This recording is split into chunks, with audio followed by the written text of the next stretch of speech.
नमस्कार मित्रों, चक्षुदर्शी के इस ताजा अंक में आपका बहुत बहुत स्वागत है। आज मैं फिर आपसे एक नए मुद्दे पर बात करना चाहता हूं। कल हमने बात की थी कि माननीय सुप्रीम कोर्ट के जो मुख्य न्यायाधीश हैं उनका कार्यकाल कितना होना चाहिए। आज हम बात कर रहे हैं कांग्रेस में स्वतंत्रता की, अभिव्यक्ति की स्वतंत्रता की, लक्ष्मण रेखाओं की। कांग्रेस में इन दिनों लक्ष्मण रेखाएं पार करने वाले नेताओं की संख्या लगातार बढ़ रही है। पहले भी बहुत से नेताओं ने लक्ष्मण रेखाएं पार की और लक्ष्मण रेखाएं पार करते करते वो हमेशा हमेशा के लिए कांग्रेस से ही दूर चले गए। आज मुद्दा ये है कि ये लक्ष्मण रेखाएं देखी किसने, होती क्या है, खींची किसने है। लेकिन हो या ना हो, लेकिन हमारे रोजमर्रा के आचरण में लक्ष्मण रेखाओं का जिक्र जरूर होता है।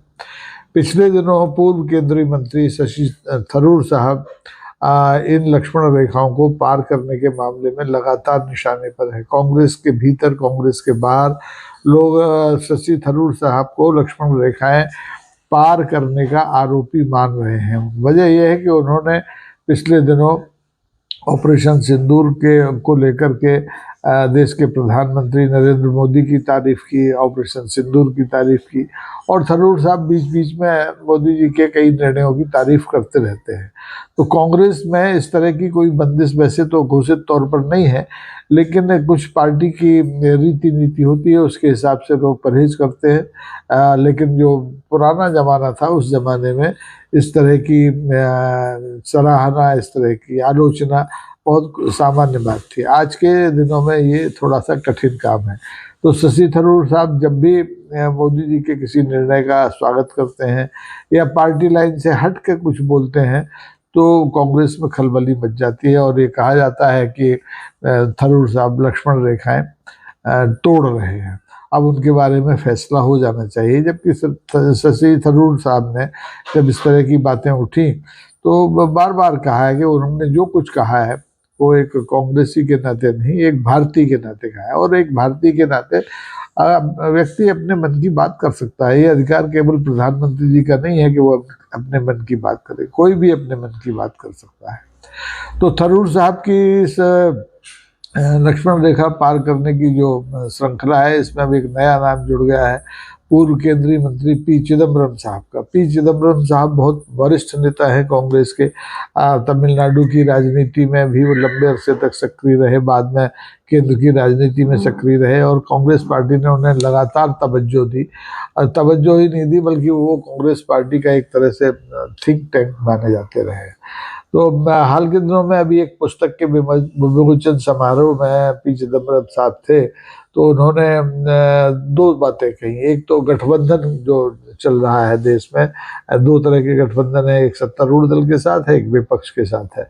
तो उनका कहना है ये गठबंधन जो है वो बहुत विचित्र तरह के गठबंधन है। पहले जो गठबंधन होते थे वो गठबंधन महत्वपूर्ण होते थे क्योंकि वो पूरे 5 साल के लिए होते थे, चुनाव के पहले होते थे और उनको लोग तवज्जो देते थे। इस समय देश में जितने भी गठबंधन है अलग अलग राज्यों में, केंद्र में, और चिदम्बरम साहब के मुताबिक केवल केरल और तमिलनाडु ऐसा है जहां जिन पार्टियों ने गठबंधन किए हैं वो चुनाव के पहले भी कायम रहे, चुनाव के बाद भी कायम रहे और उन गठबंधनों को लेकर के जनता में बहुत भरोसा है। लेकिन जो गठबंधन इस समय कांग्रेस के नेतृत्व में इंडिया गठबंधन चल रहा है उसको लेकर के लोग बहुत आश्वस्त नहीं हैं। और दूसरी बात, हमारे चिदम्बरम साहब माननीय प्रधानमंत्री मोदी के कामकाज पर भी लट्टू है। उन्होंने भी शशि थरूर की तरह जो अभी पिछली 7 मई को ऑपरेशन सिंदूर हुआ उसकी खूब सराहना की और मोदी के कसीदे काढ़े।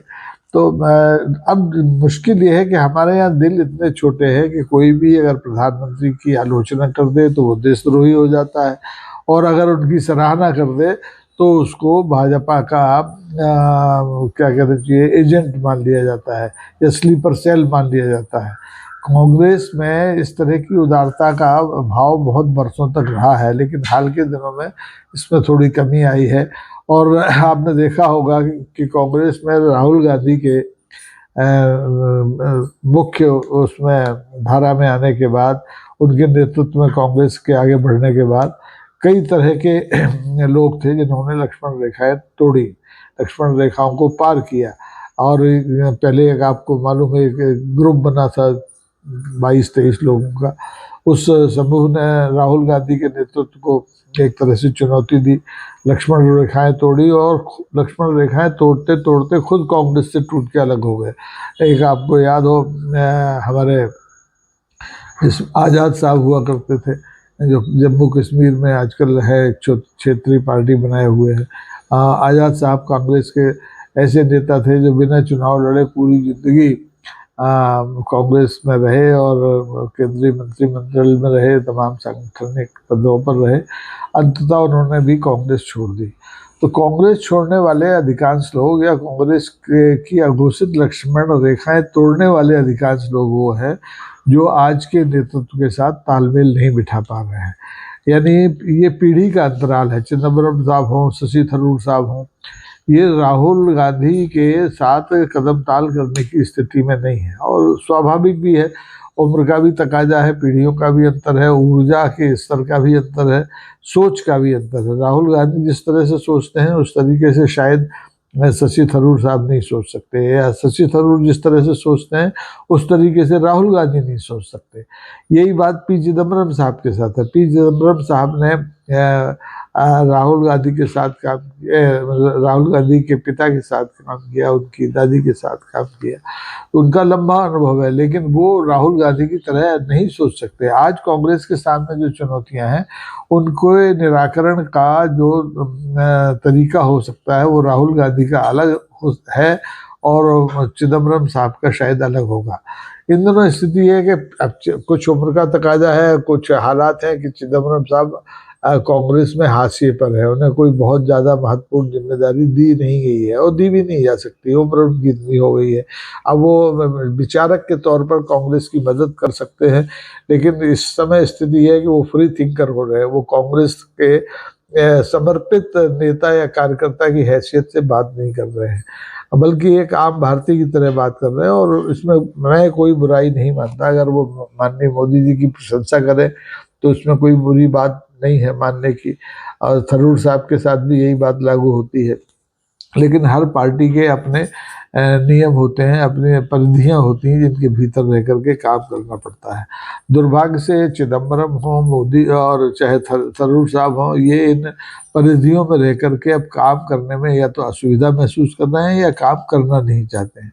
ऐसे में बेहतर तो ये हो कि ये या तो कांग्रेस छोड़ दें और भारतीय जनता पार्टी में शामिल हों, या बेहतर ये हो कि ये कांग्रेस छोड़ दें, भारतीय जनता पार्टी में शामिल ना हो और एक स्वतंत्र विचारक के तौर पर देश की सेवा करें। लेकिन मुश्किल ये है हमारे देश में कि लोग बिना पार्टी, बिना डंडे झंडे के स्वतंत्र रूप से काम करने की स्थिति में नहीं है।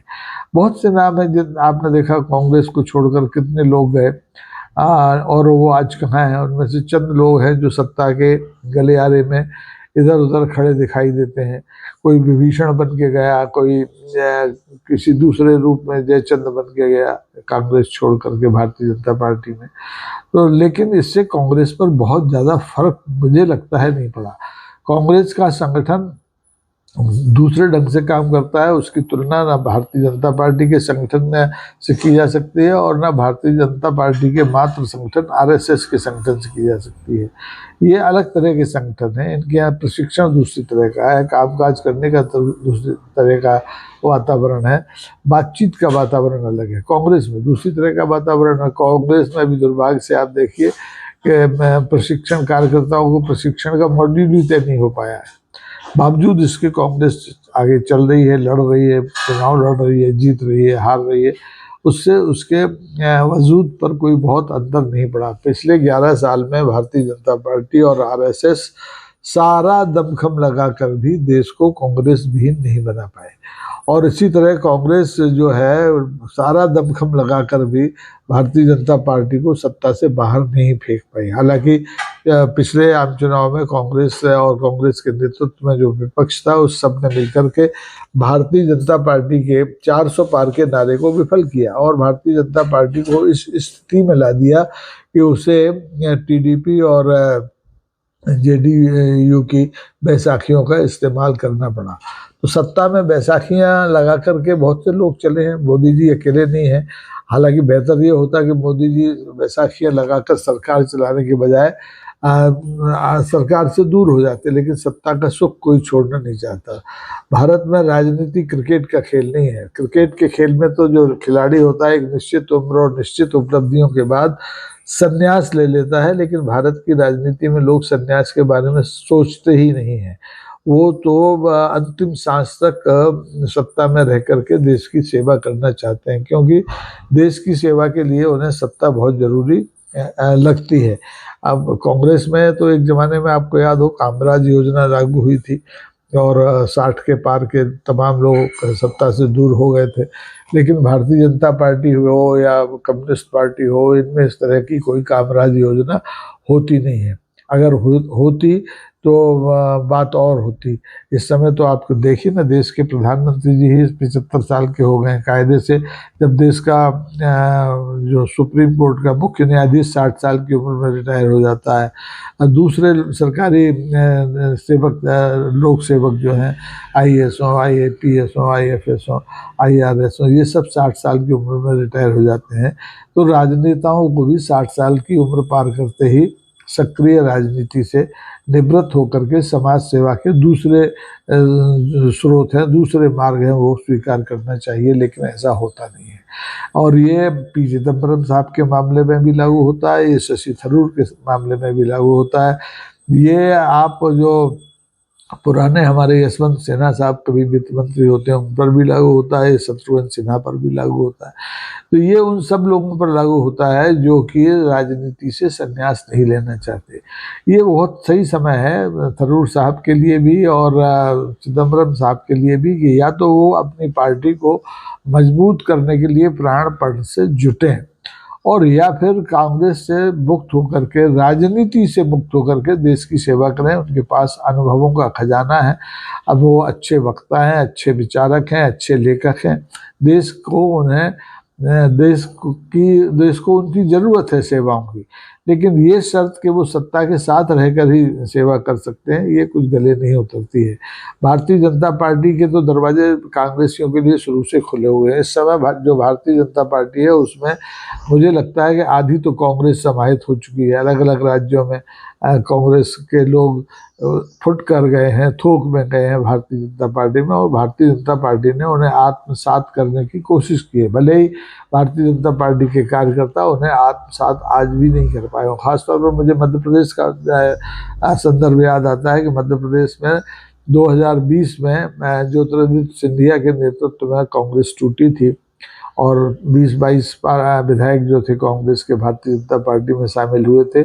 उसमें से जितने लोग भी कांग्रेस में भारतीय जनता पार्टी में हैं, उनकी मुश्किल ये है कि उन्हें भारतीय जनता पार्टी के कार्यकर्ताओं ने आज तक आत्मसात नहीं किया है। वो अपने नेता ज्योतिरादित्य सिंधिया के आगे पीछे घूमकर ही अपनी जिंदगी बसर कर रहे हैं। उन्हें न संगठन में महत्व दिया जाता है, न उन्हें सत्ता में महत्व दिया जाता है। तो ये अलग मुद्दा है। मुद्दा असली यही है कि क्या जो लक्ष्मण रेखाएं हैं हर पार्टी की, खासतौर पर इस समय जिक्र मैं कांग्रेस का कर रहा हूँ, उसकी लक्ष्मण रेखाएं तोड़ने का जो सिलसिला शशि थरूर से शुरू हुआ है, या उसके पहले कपिल सिब्बल है, बहुत से लोग हैं, इन लोगों ने जो शुरू किया था, वो आगे थमेगा कि या नहीं थमेगा, ये या फिर ये लक्ष्मण रेखाएं टूटती रहेंगी और कांग्रेस को इससे कोई फर्क नहीं पड़ेगा। लोग आते रहेंगे, लोग जाते रहेंगे, और ये जो कांग्रेस की लक्ष्मण रेखाएं तोड़ने वाले लोग हैं, इनकी वही दशा होगी जो असली में, जो हमारे पौराणिक संदर्भों में लक्ष्मण रेखा तोड़ने वाले लोगों की हुई है।